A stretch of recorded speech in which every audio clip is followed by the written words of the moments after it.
राजद्रोह म्हटलं की आपल्याला आठवतं ब्रिटिशांचा एक जाचक असा कलम 124 आणि टिळकांवरचा खटला. खासदार नवनीत राणा आणि त्यांचे पती आमदार रवी राणा यांच्यावर राजद्रोहाचा गुन्हा दाखल करण्यात आलाय. मात्र राजद्रोहाचा गुन्हा म्हणजे काय, त्यासाठी कोणती शिक्षा असते, जाणून घेऊयात आजच्या लेट्सअप विषय सोपाच्या माध्यमातून.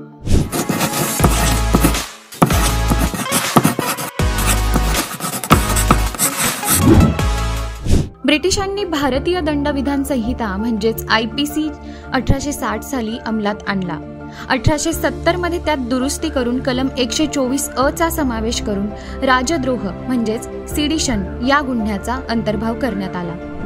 आता कलम 124 अंतर्गत राजद्रोह म्हणजे नेमकं काय, तर देशातील कायद्याद्वारे स्थापित झालेल्या सरकार विरोधात कोणीही जर शाब्दिक, लिखित, चिन्हांच्या माध्यमातून किंवा दृश्य किंवा इतर कोणत्याही माध्यमातून द्वेष निर्माण करण्याचा प्रयत्न करत असेल, सरकारचा अवमान करत असेल किंवा सरकार विरोधात असंतोष निर्माण करण्याचा प्रयत्न करत असेल तर त्याला राजद्रोह समजण्याची तरतूद आहे.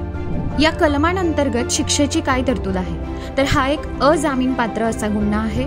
राजद्रोहासाठी 3 वर्षांपासून ते आजीवन अशा प्रकारच्या कारावासाची शिक्षा आहे, ज्यात आर्थिक दंडाचीही तरतूद होते.